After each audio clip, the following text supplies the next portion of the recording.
People who take acid reflux medications called proton pump inhibitors for 4.5 years or more may have a higher risk of dementia compared to people who do not take these medications, according to new research published in the August 9, 2023, online issue of Neurology, the Medical Journal of the American Academy of Neurology.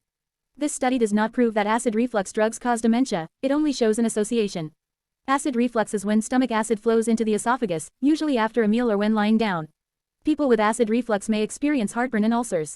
People with frequent acid reflux may develop gastroesophageal reflux disease, or GERD, which can lead to cancer of the esophagus. Proton pump inhibitors reduce stomach acid by targeting the enzymes in the stomach lining that produce that acid.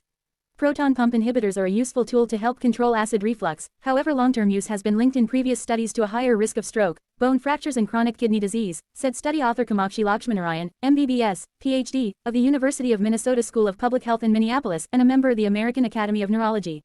Still, some people take these drugs regularly, so we examined if they are linked to a higher risk of dementia.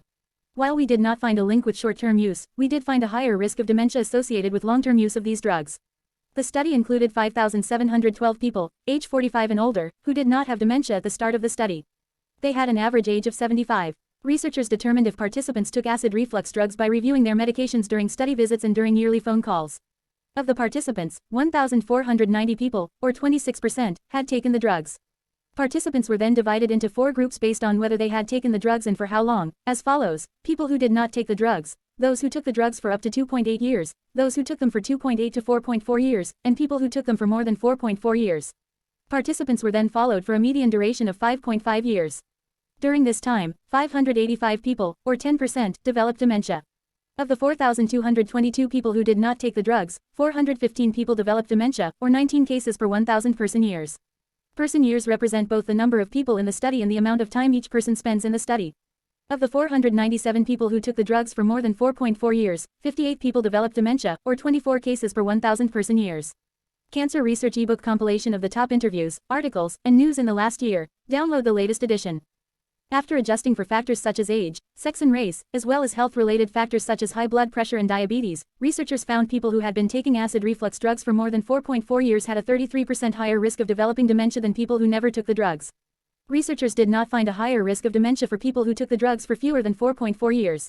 More research is needed to confirm our findings and explore reasons for the possible link between long-term proton pump inhibitor use and a higher risk of dementia, said Lakshmanarayan.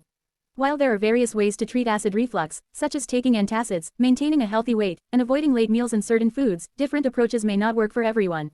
It is important that people taking these medications speak with their doctor before making any changes, to discuss the best treatment for them, and because stopping these drugs abruptly may result in worse symptoms.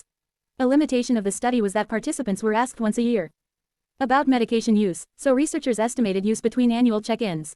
If participants stopped and restarted acid reflux drugs in between check-ins, estimation of their use may have been inaccurate.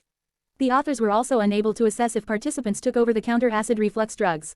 The study was supported by the National Institutes of Health, including the National Heart, Lung, and Blood Institute.